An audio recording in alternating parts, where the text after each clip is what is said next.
Welcome to Eurofins ViraCore Clinical Diagnostics Podcast, where I'll be sharing up-to-date scientific advances, key diagnostic testing, and our most recent innovations. This is our fourth year hosting our live in-booth interview show, Transplant Radio. Our aim is to connect with the transplant community, a diverse group that includes professionals, donors, patients, and even doctors who are also recipients.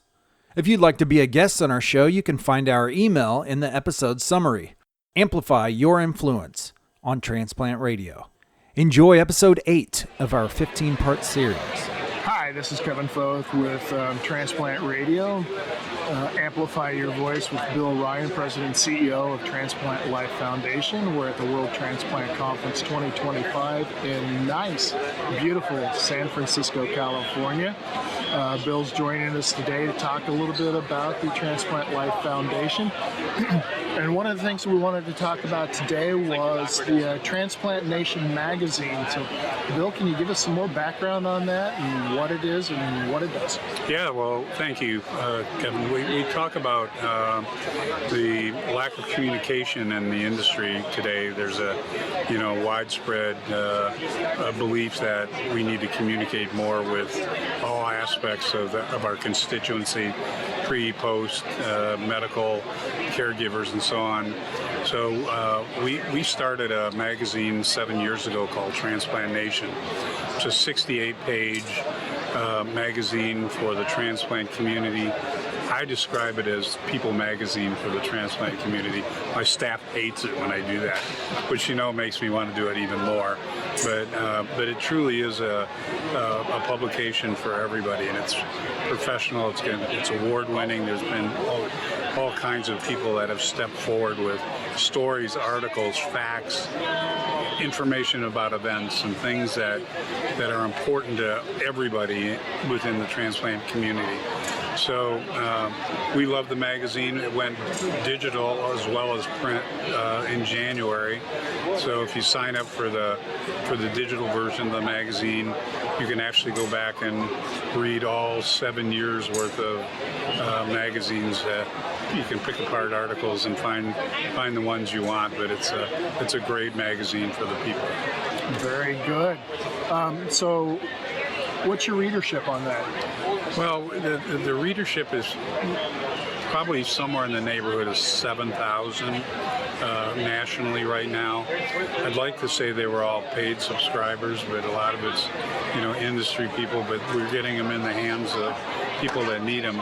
We're doing a couple test cases with the magazine, putting them in transplant centers, and the transplant teams there are handing out the magazine to their patients so they can get a look and feel for what their experience is going to be like once they get their transplant. Mm-hmm. So it's gone very successfully, and we're hoping to kind of roll that out to more transplant centers across the country.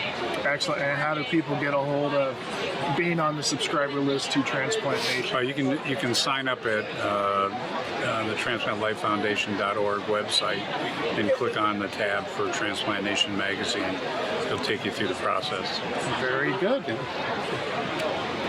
What does Transplant Life, or who does Transplant Life Foundation serve? Well, we're patient forward, so everything that we do is centered around patients and patient families. So it's pre-transplant, post-transplant, anybody connected to taking care of a transplant patient, getting ready for a transplant.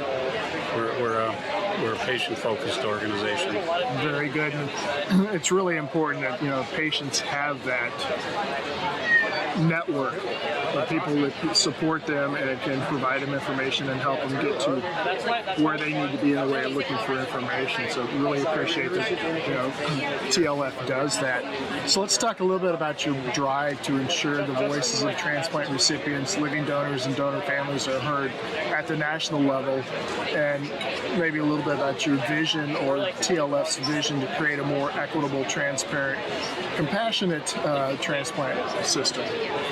Well, I think the industry has changed a lot. You know, people think we've been around forever, but the industry really started back in the 80s with the Anatomical Act, and I think one of the missing pieces in this whole equation is how we take care of the patients pre-transplant, post-transplant. There's a unique handoff between donor organizations like OPOs and hospitals that provide access to organs, and then on the patient side with transplant. And there's really not a lot of programming that's being done to take care of people in between that process and afterwards. Can you expand a little bit on that? I mean, what TLF does in the way of supporting pre-transplant, post-transplant, and pretty much the whole picture of the transplant process. Well, we picked up the transplant games in 2011 when the Kidney Foundation had decided they couldn't handle the games anymore. We picked up the games and quickly realized that there needed to be an organization in place to address the needs of our constituents. So we started the Transplant Life Foundation then to try to address those concerns and the issues that these patients and their families face. So if you look at the world of transplant today, there's hundreds of different organizations, small, around the country, that some will advocate for kidneys, some will advocate for liver, some advocate for heart, but there's no one organization that's designed and built to satisfy the needs of the entire organization. So we think the foundation is the answer to that. We believe we're the largest or close to the largest advocacy group for transplants in the country. And so we got a big job to do. We have a big job ahead of us to try to compete and be the source of information for people. So expand a little bit on what exactly transplant games are. Oh, games are hard to describe. It's a festival-style event that attracts 8,000 to 10,000 people every 2 years in the United States. First set of games were started in 1990 in Indianapolis, and they've grown every year with the exception of the COVID cycle. But the games attract donor families, living donors, transplant recipients, caregivers, medical professionals, people who want to be around people whose lives have been touched by transplant. So people come together. There's a competition side. There's 20 sports that people compete for gold, silver, and bronze medals. And then there's a programming side that has workshops, coffee houses, donor tributes, quilt pinning ceremonies, coffee houses, which are open mic night for people in the transplant community. And it's a family gathering. People come and hang out and be together. It's a whole collective of like-minded people, like-minded histories and like that, to get together, share their stories with each other, talk about experiences, how they've migrated through the process. I would believe that there's probably a group of those that are fresh into the post-transplant or pre-transplant arena, being able to then link them with those that are a longer period outside of that, and right, to share, okay, this is what happened to me, this is how I got around it, these are the people I talked with, and good way of linking resources to those that would have that need. That's correct. I think for the pre-transplant crowd, it's a peer mentoring group. They talk to people who've gone through the process, talk to families who, everybody forgets the caregivers. They're the ones that are kind of carrying the burden for the patients. But, so they can talk to people that have made that journey already, find out what things to watch out for, things that are good, things that are bad, and they learn. For the post-transplant people, they're really there to honor the people whose organs they got inside them. So if it's a deceased donor, they're there loving on the donor family. It doesn't even have to be the exact family. The fact that you're a donor family is enough to garner the praise and love from a recipient. Yeah. So it's a big deal. So it's kind of like the Hawaiian word ohana, or a family, but you don't have to be a blood relative to be a family member. Yeah. You have similar likes, experiences, and events that have all connected you some way to another individual. Yeah. That's really phenomenal. One thing I do want to mention too, and I skipped over in your introduction, is that you've been appointed as the first ever independent OPTN Board of Directors member. Is that correct? Well, so it takes a little explanation, but it's close. I am newly elected Vice President of Patient Affairs, Okay. which is an officer position for the new board of directors for the new modernized OPTN. So prior to that, there was a combined board for OPTN and UNOS, but the new board is strictly OPTN. We're responsible for policy changes and management of the process, and I'm an officer on that board. So are there any policies or changes that the board is currently trying to push forward to legislation? Well, we've only been on the job a month, so people describe the function as drinking from a fire hose. Yes. And I would say that's a very apt description of the process. Right now, we're taking a look at the organization. How do we manage the various committees and manage the board itself in functioning in a different way than it has in the past. We're learning a lot. I mean, we're right now in the absorbing phase, and I think what'll come out of it is hopefully a streamlined board, boards that'll be able to push decisions through the process faster, to focus on the critical aspects of the many different things that are going on right now in the transplant world. So I think it's going to take us a couple months to kind of get our groove on. Very good. And I guess I'll open the floor to you right now and just ask you anything specific that you want to talk about or address. I'll open mic for you. Well, I would, and I'm going to speak as Bill Ryan, donor dad, donor family member, rather than from an official position. I've gone through this process and been part of it for 40 years, and I think what's needed is some structure around the way we communicate with our constituents. There's basically a lack of an organized method for communicating with patients, caregivers, and their families. I think the best thing and most effective thing we can do is create an environment where people can get answers. They can hear the stories. They can formulate their own opinions based on that. But right now, there's not a cohesive communication string for people to follow. So is that one of your first priorities as you get into the absorbing through the fire hose and then into enacting and starting to work? Yeah, I don't think the communication channel is really going to come from the quasi-private public organization that OPTN and Transplant is. I think what's going to happen is we probably need to open up the communication lines so that an independent group can put together the necessary communication.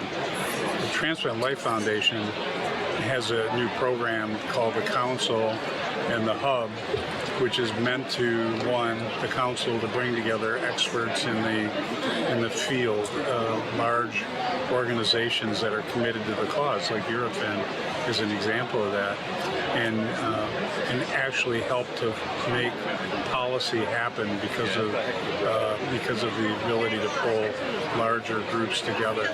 The hub is really an information flow.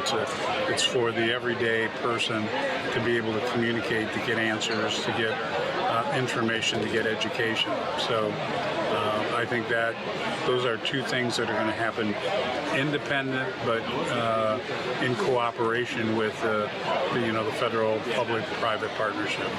So, I mean, we are at an industry conference right now at the World Transplant Conference in 2025. How as we, as members of the industry, help support you, help support other groups in getting this word out there? Well, I think that we can probably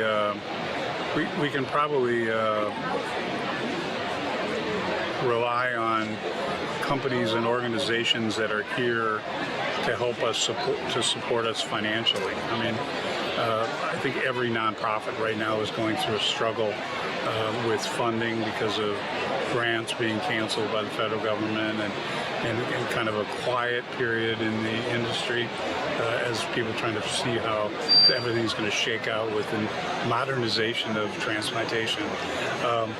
So, honestly, and this is pretty blunt, but we're here to try to raise money, to try to make the things happen that we think we need to do. Right. So, I guess finishing up here, so, you didn't start out as president and CEO of LTF. You started out kind of smaller. Take us a little bit through your evolution from day one when Bill walks in the door and says, "Hey, I want to volunteer, I want to help," until where you are today. Well, it's a little different than that because I started it. So, so I am the founder of the foundation. I'm a donor dad. I've lost 2 daughters in my life. Sorry to hear that. And it was them that got me into the business of donation and transplantation. So started back in 1986 when I lost an 18-year-old daughter to a car accident. And then that followed through a number of years later when I lost a daughter due to a birth defect in her lungs that caused us to lose her. So because of their energy and efforts in that cause got me involved. On the professional side, I'm a professional event producer and have worked on a number of different events. We've done the last 35 years of the final NCAA Final Four tournament. So we have experience in large-scale events. So when the transplant games were dropped by the Kidney Foundation, we picked them up. It was a natural for us. We do events. And so we picked them up, formed the nonprofit, which was the Transplant Life Foundation, and basically took it off from there. So I've been there from the get-go. I'm not only the founder, I'm also probably the janitor, the bookkeeper, the marketing head. I mean, we wear many hats, but we've made some really big impact in the industry. People know who we are. Well, I'm very impressed with what you've done and the evolution of the LTF group and such. Thank you. Sorry that the loss of your daughters made you evolve into this, but from everything I've seen, everything I've learned, I mean, it's a phenomenal organization, really looking at the entire picture of what it takes to support somebody from pre-transplant through post-transplant, the families associated with it, the teams, the professional other organizations, professional entities that are all involved in this, instead of just focusing on one microcosm of the whole aspect of transplantation. We talked a little bit before we came on the air about how people can learn more about LTF. You've got a website. What's the website address? Well, TransplantLifeFoundation.org. Okay. And social media? I don't know at all. But you said, I'm an old school guy.